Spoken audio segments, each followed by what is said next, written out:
A handful of people had to be evacuated because of how quickly the waters rushed through here. It is waterlogged. The vehicle behind us covering over the nearby street, preventing traffic from going in or coming out. We have seen an officer stop by this location to check out the structure behind us, and there's a good reason for that. You can actually see the fire that was part of this building start back up. Do not leave your children inside cars. Do not leave your pets there as well. A hospital that remains in lockdown, and the reason why is only steps away from our location. You can see the shooting scene just right over there. We break out the soccer ball. What I'm going to do is I'm going to kick it across the surface here, and you get an idea of how warped this pavement is. Some fans flew in all the way from Los Angeles to get to tonight's game. The original start time, there's one right there, 7:05, but of course Mother Nature had a different start time in mind.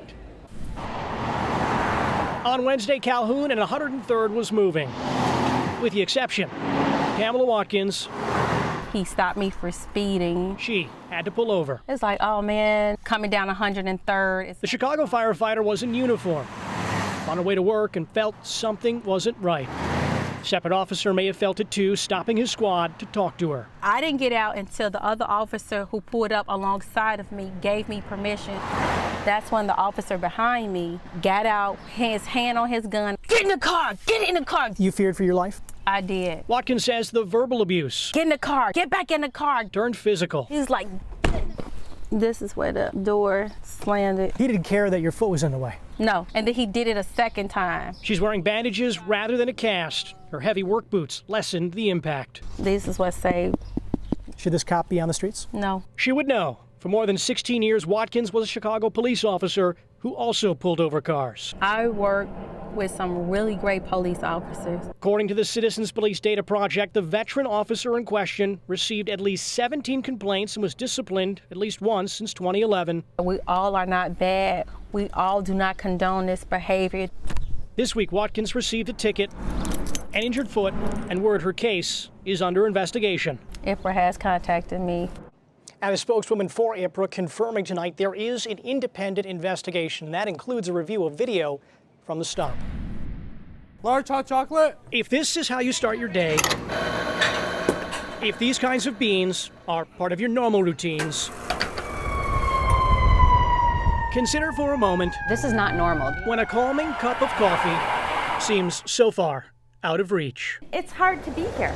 The best thing about coming to the PICU PICU stands for Pediatric Intensive Care Unit. is the day you leave the PICU. It's the floor of the hospital where the kids are the sickest. Hundreds and hundreds and hundreds of hours that we have spent in this place. Throw that cup of coffee in and it makes everything a little bit better. Just put it behind them. Before we tell you about the plans Carolyn Koppel has brewing,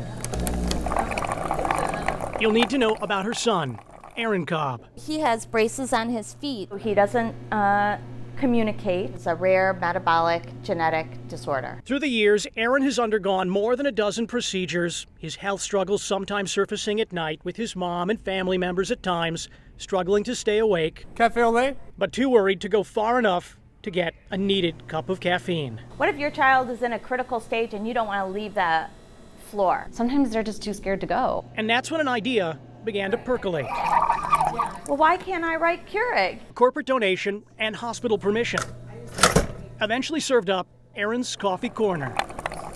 The station was up and running in October with hopes of expanding. Try and get it on every great room here. I think it would be great if it was on every floor. The fundraising is to manage the machine. So we need somebody to kind of, yeah, hi, baby. So far, the family has collected more than $24,000 to keep coffee pods and cups in supply and keep families in calamities decompressing with decaf or other varieties. Starting to be part of the tradition and the social ritual of the families. It's a great opportunity for us to give back. And it's a living legacy for Aaron. Doctors said Aaron would not live past age 3. Now at 13, his family wants to make sure his name is grounds for comfort and caring for years to come. He's not long for this world, but he makes the most of it, and our family makes the most of it. It's a tangible joy that you can give somebody. Jeremy Ross, CBS 2 News.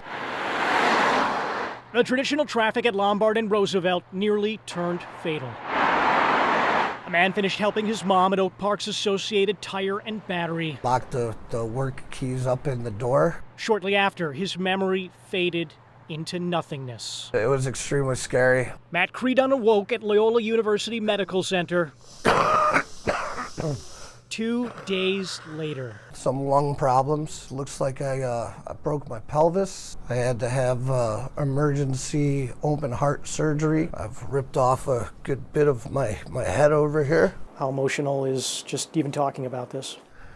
It's pretty emotional, you know, knowing that it just could be gone like that at any time.